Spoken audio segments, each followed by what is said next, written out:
Good morning. I hope you've all had a brisk time in DC on more ways than one. I'm going to talk about mostly about a report that we released in September of last year. The first kind of comprehensive look at policy implementation by cities on energy efficiency. And when I say energy efficiency, I'm talking specifically about improving better use of energy in end uses, in homes and transportation. But I am talking all across the economy. So quickly, a little bit about ACEEE, my organization.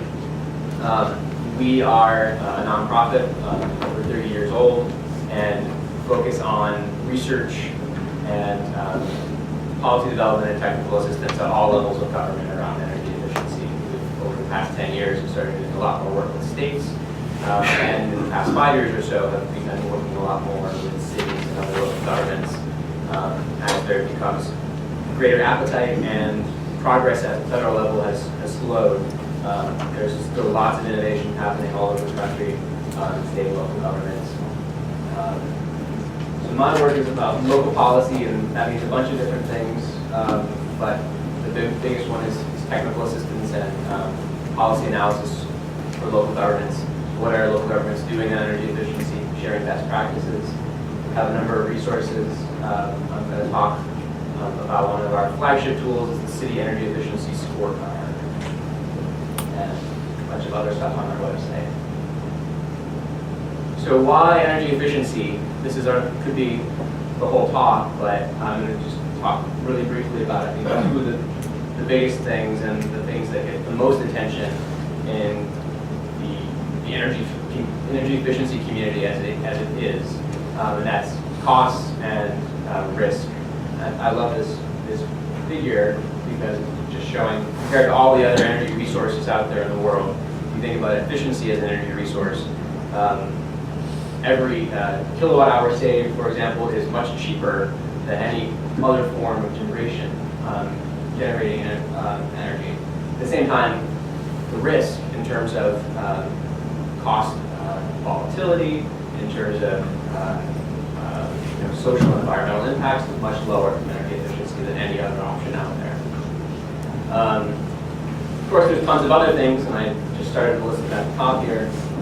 Saving money, keeping money in the community, improving the resilience of local communities and the health and the environment. We can go on and talk about all that in greater detail. So this is probably somewhat obvious to you guys, but in the efficiency community and for a lot of policymakers at the federal and state levels, unfortunately, they don't get this as much as they could. And I think your voices are really important in encouraging that conversation and encouraging the understanding of the role that local governments have to play. So cities are where most energy is used, both in the world and in the U.S. There's huge benefits to cities and to residents that come from investments in energy efficiency. And then finally, it's not just that this is where benefits accrue, but it's also that there are many, many actions that cities can take to improve energy efficiency, particularly in buildings and transportation. So the city scorecard, the idea here and our goal with this was to compare large cities. We can only take a sample of cities to look at due to the resources involved, identify leaders and where improvement is needed.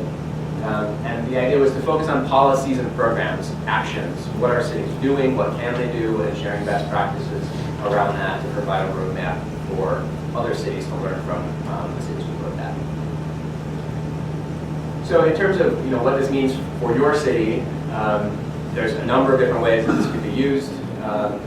Benchmarking progress, and one of our plans going forward is to update this report every other year to provide both benchmarks and then progress indicators for cities around policy and program development, and use this to identify gaps in policies. And then one of our other hopes is that this is going to be a tool that will recognize leadership, and it's another thing that folks who are doing well, folks who score well, and folks that are making large improvements in the next edition can use to demonstrate your leadership and promote that with constituents and amongst this group. So here's the getting into the details of the report and what we looked at. We looked at 5 different policy areas: local government operations, what the government does in improving its own energy efficiency; community-wide initiatives, is there a strategy to think broadly about energy use in the community as a whole; and then 3 sector-specific policy areas: buildings, energy and water utilities, and then transportation policies. So really quickly, I'm just going to flip through some of the details on what we looked at, because there's a lot of detail in here, a lot of different metrics. So under local government operations, everything from establishing goals, what sort of strategy was in place, and what sort of implementation of that strategy had taken place, policies related to procurement and construction, and then management of existing municipal assets. Community-wide, this was mostly focused on looking at what sort of goals and management practices are in place for energy management and the community as a whole. Also looking at some other efficient distributed energy systems, combining heat power and district energy, and urban island mitigation.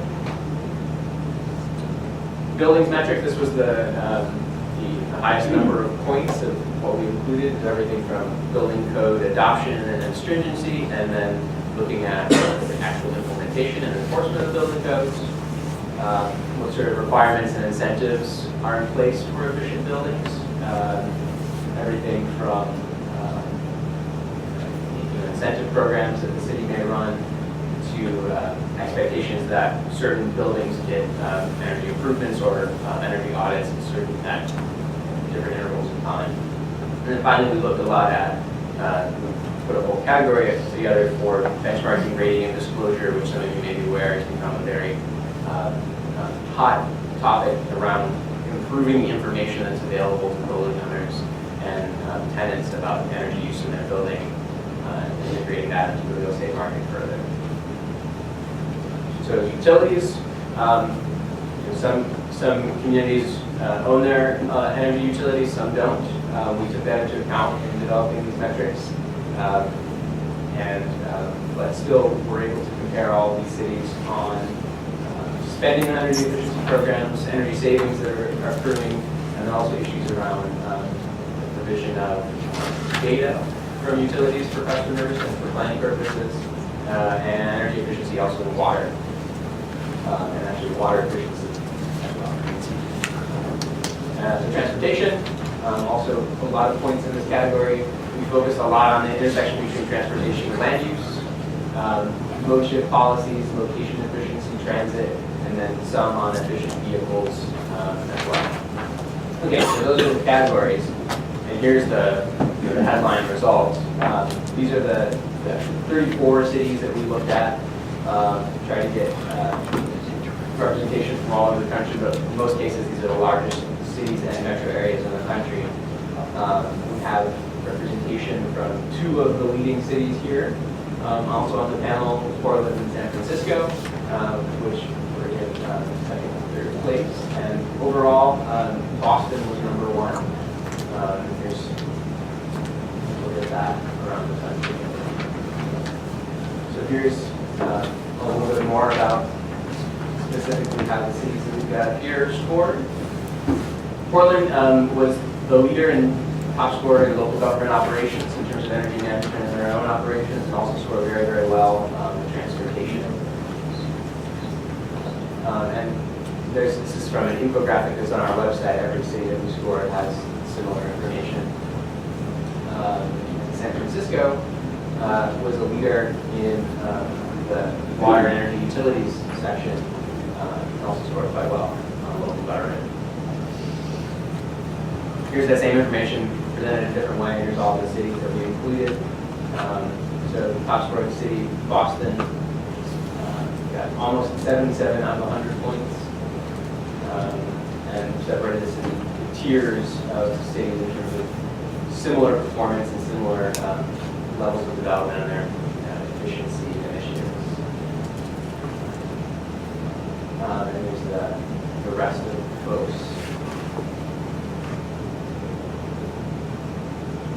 So if you don't see your city on there, we do have a tool that allows either interested parties or staff members from cities to generate an equivalent score to be able to compare yourselves to this that cohort of cities that we scored ourselves, called the self-scoring tool, available on our website. And our hope is that a number of cities will use this. We are going to definitely be sharing the results of cities that use this on our website. We're developing a database and portal that will act as a way to demonstrate leadership of cities that are have committed energy efficiency and how they're scoring and how they're improving over time. And then also, there's also the possibility that the next edition of the scorecard itself will be able to include some of these cities who are scoring themselves and sending us their information. So if you have any questions about that, please let me know. I'd be happy to work with you or your staff to generate scores so you can compare yourselves to these other cities. So just overall findings, the big things to say is that communities that have a comprehensive strategy in place are the ones that scored the best. We'll talk a little bit more about that, and I imagine our other speakers will as well. Broad-ranging policies and programs that stretch across different sectors of the economy, and then often a history and have built up capacity to be able to implement these policies and programs. The other thing to highlight is that for everybody, there's significant room for improvement. So even the highest scoring city only got about three-quarters of the possible points. Another way to think about that is, it is possible to get 100% of these points, and just as one sector, here's looking at the buildings policy sector. If we did have a super city, building energy efficiency super city, this is what it would look like. It would be the combination of all these cities and the policies that they've adopted. I'm not going to go over this in detail, but just to keep in mind that we try to set the bar high in this and encourage people to do more, but it is possible. Looking at the combination of policies that were among the cities that we looked at. And here's the rest of that. One other thing I'll touch on, so this was all primarily focused on, this report was primarily focused on policy and programs, but we also looked at how cities are doing on their energy consumption trends. So, there's a lot of policy activity happening, that's great, we're making great progress, but at the same time, it's also to keep in mind how far we have to go. Here's a look at the cities that we had energy-specific data from their either greenhouse gas inventory or some other sort of assessment, and their progress over time in terms of reducing energy consumption per capita. There's only one metric to look at, but we're seeing some progress, but it's pretty flat, which is good. It's not going up in most places, but slow and steady progress. We have a long ways to go to hit a lot of the goals that the cities have set for themselves, and to be able to use energy efficiency as a tool to improve our economies, reduce climate change, and other goals that cities are using those strategies for.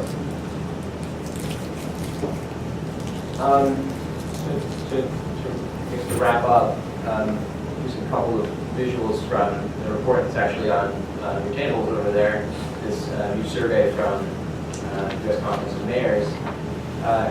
It's clear that we're still seeing very, very strong commitments, ramp up in investment and creation of plans regarding energy efficiency, which is great. There's, I think, a lot of skepticism from all sorts of folks that this is something that local governments can do and should be doing. With the ARA and the Energy Efficiency and Conservation of Block Grants, which many of you, if not all of you, received, I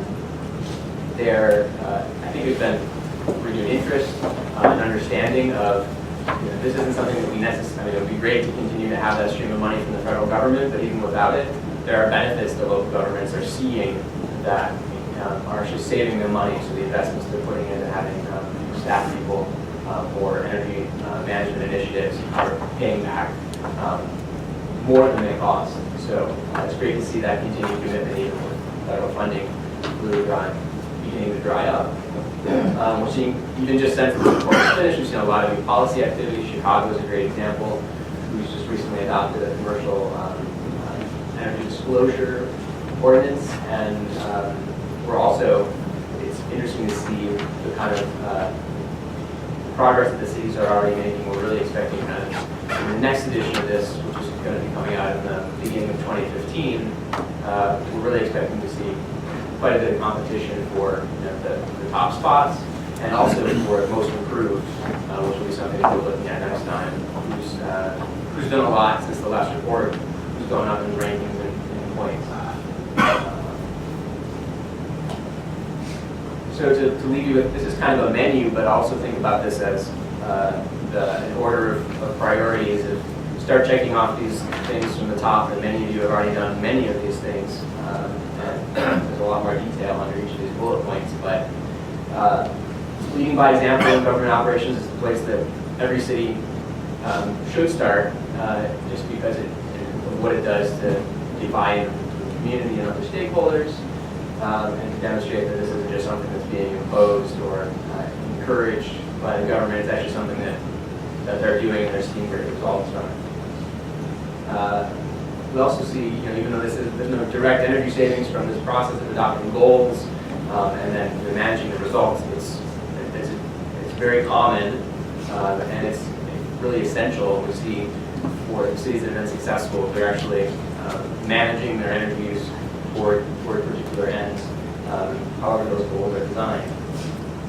I think Barry and maybe all of us will talk a little bit more about enabling access to energy usage information. This is something that's been missing in the economy for a really long time. We expect homeowners, building owners, and others to be able to decide, make decisions, rational decisions, but without information on how energy is consumed in buildings. It's something that's beginning to be addressed, and there's a lot of efforts going on to do that more, both through local policy and also efforts at the national level to get information on energy use better integrated into the real estate market. Adopting policies to improve energy efficiency in buildings, both new and existing. There's a huge list of things we can talk about there. One other one that we do a lot of work on is encouraging cities to partner with their utilities. Investor-owned utilities in particular are, by local governments, often an under-tapped resource that in many states are spending millions of dollars on energy efficiency, and the opportunities for cities to leverage that, to use those resources for community development ends, are huge, and kind of is an underutilized resource in a lot of places.